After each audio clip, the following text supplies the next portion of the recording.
All right, so today we're going to take pretty much everything we've talked about so far in this chapter and kind of wrap it up by looking at a sketch of a curve. So what if I wanted to sketch the curve y is equal to x over x squared minus 9 without using a calculator? So there are a couple of kind of important things that we're going to be looking for, which I outlined on the first page of the notes. We'll be looking for some intercepts, asymptotes, intervals of increasing, decreasing, maxes and mins, intervals of concavity, and possible points of inflection. So as we're going through this example, we'll kind of be pulling in all of the information that we've been talking about with the maxes and mins, the concavity, and what we talked about last class with the limits at infinity. So the first thing that we're going to be looking at for this particular example is the intercepts. So I want to know where this graph is crossing the x or y axis, or is it? So we know that in order to find the y-intercept, we want to evaluate the function at 0.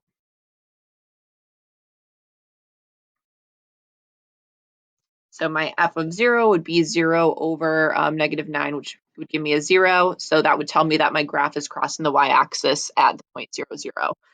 And then I would want to, if possible, find out where my graph is also crossing the x-axis. And that's where I would want to set the numerator equal to 0, because that's where my intercepts happen. So if I set my numerator equal to 0, that is still going to happen at the point 0, 0. So the y-intercept and the x-intercept actually happens to be the same point here. So then I want to look at the asymptotes. So we know from algebra 2 or pre-calc that the vertical asymptotes are happening where the denominator is equal to 0.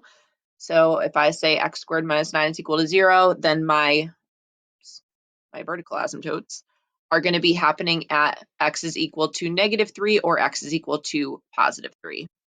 But then I also want to know where the horizontal asymptotes are.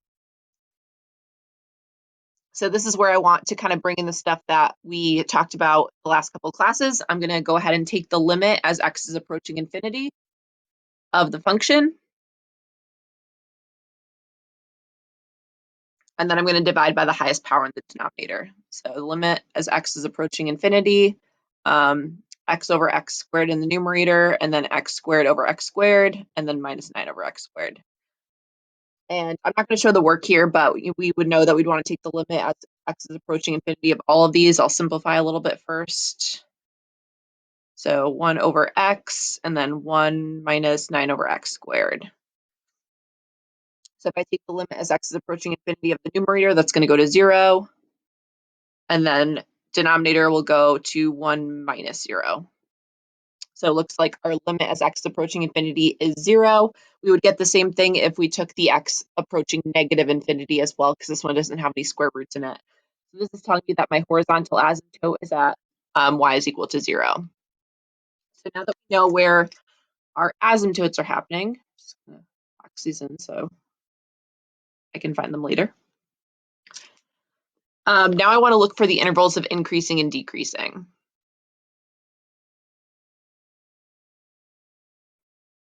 Which really means that I want to take the derivative of my function f. So I'm going to use the quotient rule here. So to find my y prime, I'll set my f as my numerator x, my f prime will be 1, my g will be my denominator of x squared minus 9, so my g prime would be 2x. So when I set up my quotient rule here, that's going to give me x squared minus 9 minus f times g prime is 2x squared, and then all over x squared minus 9 squared. Simplify that, that'll give me a negative x squared minus 9 over x squared minus 9 squared. All right, so then I need to use this to find my critical numbers. So my critical numbers are happening where the function itself is equal to 0. So if I set this whole thing equal to 0, that would pretty much just be where the numerator is equal to 0. So if I take my numerator, negative x squared minus 9, set that equal to 0, that's going to give me a negative x squared equal to 9, which is going to give me an x squared equal to negative 9. Which if I take the square root of this isn't going to give me any real solution. So the numerator does not produce any critical numbers here. But remember that I also have to be careful about the denominator because I want to make sure that I'm capturing those values where the denominator is equal to 0. So my critical numbers are also going to be happening where the denominator is equal to 0. So that's going to help me where x squared is equal to 9. So my critical numbers here are going to be plus or minus 3. So then I want to use those to set myself up a little sign chart. We'll call this y prime. And I want to know what the function's doing in between. So I'm just going to pick some values. I'm going to substitute them into the y prime. Remember that we're not necessarily looking for the numerical values. We really just want to know what the pluses and minuses are. So I'll do f prime of -4. So if I plug that back into the numerator, that's going to give me a negative. If I plug that into the denominator, that will give me a positive. So it looks like that interval is decreasing. I'll pick my next value. I'll just do 0 because that one's easy. So that'll be negative in the numerator. That will also be a positive in the denominator. So we're decreasing. And then I'll choose a value on the other side. So I'll just use 4.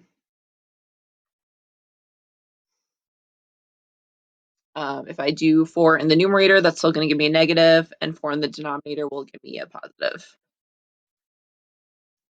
So looks like we are not increasing at all, and looks like we are decreasing. And I'm going to split these up because I know that -3 and +3 are asymptotes. So I'm decreasing from negative infinity to -3. I'm decreasing from -3 to 3, and I'm decreasing from 3 to infinity. And in terms of maxes and mins, well, since we are not changing signs, there's actually no maxes or mins here. I'm going to box this in so I can find it later when I'm going to sketch my curve. And then the last thing I want to look at is going to be concavity and look for points of inflection if there are any.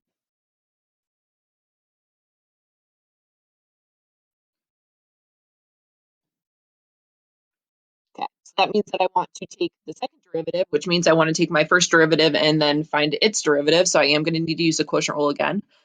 So my f I'll call -x squared minus 9. My f prime I'll call -2x.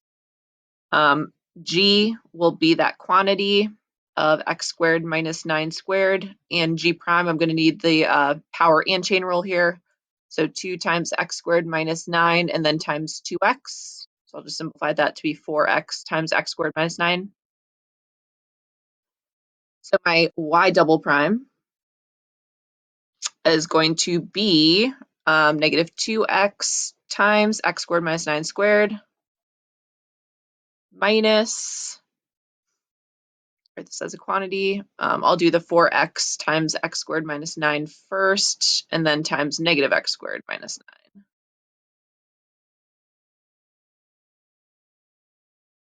So then what I want to do here is I want to simplify this in the numerator after I put my denominator. Denominator should be x squared minus 9 squared squared. So that'll be x squared minus 9 to the 4th. So I want to simplify the numerator because I know that I eventually need to set that equal to 0. So I'm noticing here that I actually have some GCF pieces. I definitely have at least a 2x in common, and I also have an x squared minus 9 in common. So I'm going to go ahead and pull out a GCF in the numerator. So I'll pull out, I don't know, a -2x and an x squared minus 9. So in my first term, that will just leave me with an x squared minus 9. And then in my second term, that will leave me with a plus 2. I pulled that x squared minus 9 out, so I'd be left with -x squared minus 9. And you'll notice that kind of when we get down to the last, or actually in this step, we'll be able to actually simplify one of these x squared minus 9s in the numerator and the denominator. So I'm just going to do that piece here. So I'm going to definitely get rid of one of these factors, and I'm just going to clean this stuff up over here. So this will leave me with a -2x times x squared minus 9 minus 2x squared and then minus 18.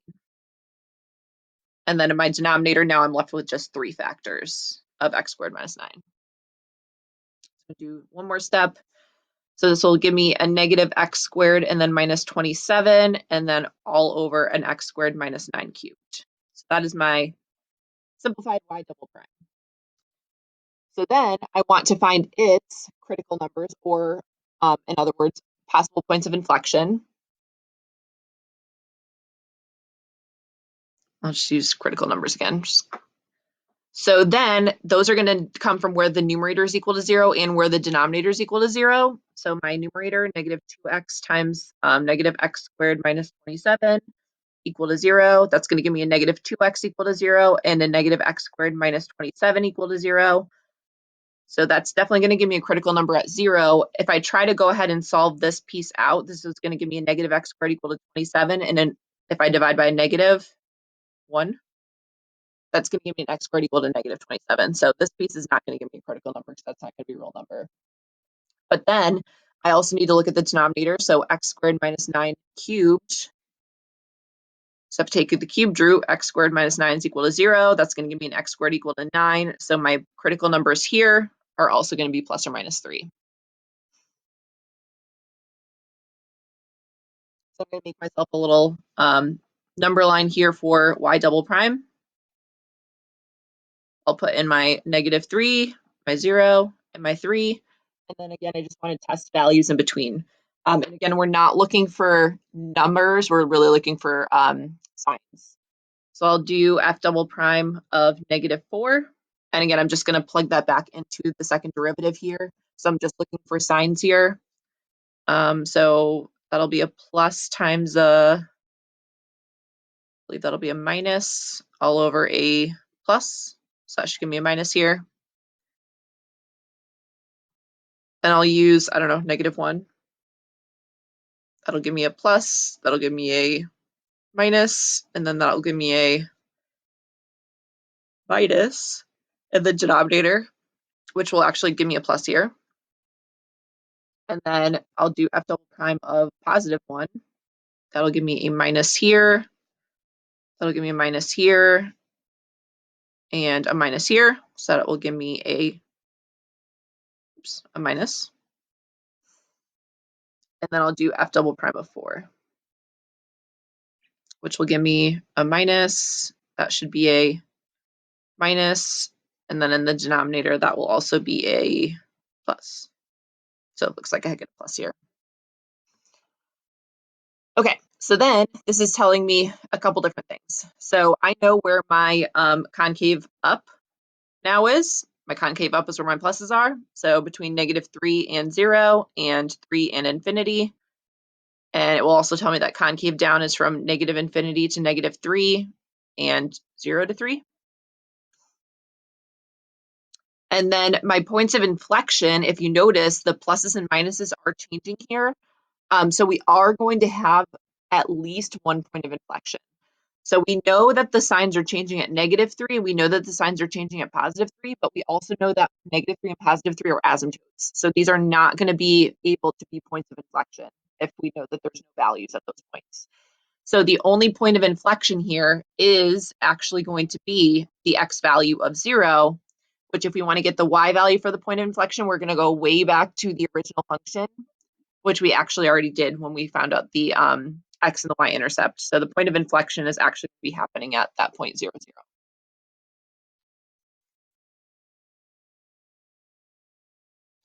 Okay, so now that we have all of this information, it is actually time for us to draw or sketch our curve.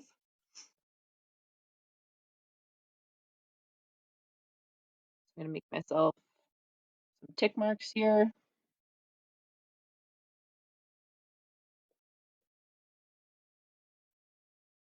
And the first thing I'm going to put in are my asymptotes. So I have one at negative 3. I have one at positive 3. Ooh, that's not 3. And then I also have a horizontal asymptote at y is equal to 0.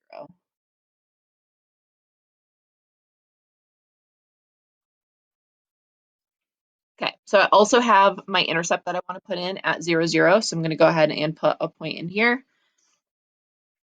And then I'm going to start looking at the increasing, decreasing maxes and mins. So I'm definitely, if I kind of go back down to where I have that boxed in here, I have no intervals of increasing. I have everything decreasing in every single interval. And then I have some stuff that's concave up, concave down. I have a point of inflection. So I know that the point of inflection is going to be happening at this point 0, 0. I basically have to determine what the behavior is going to be on the other sides of the asymptotes and in between here. So I'm going to start over here on the left. We know that we're decreasing. And if we're looking at the concavity from negative infinity to this asymptote of -3, we're concave down. So decreasing and concave down is basically telling me that my graph is doing one of these things. That's decreasing from left to right and it's concave down. So I'll go ahead and put this branch in. So then if we're starting back up at -3 and we're kind of looking at this interval in between, we know we're still decreasing. We have no intervals of increase. So we're decreasing. And if I'm looking from -3 to 0, I'm concave up. So if I'm decreasing and concave up, the graph is going to be doing one of these. So decreasing, concave up, we're doing one of these. And we know that this is a point of inflection, so concavity has to be changing here, which means that from here down to the next asymptote, we must be concave down. And we are still decreasing. If we are decreasing and we are concave down, then our graph is going to do one of these things. And then finally, I'm looking at the last interval from 3 to infinity. Again, we're still decreasing, but we're going to be concave up if we look at our concavity down below. So decreasing but concave up, decreasing, concave up is going to be doing one of these things. And again, we have to be aware of our asymptote here as well. And that is the sketch of this curve.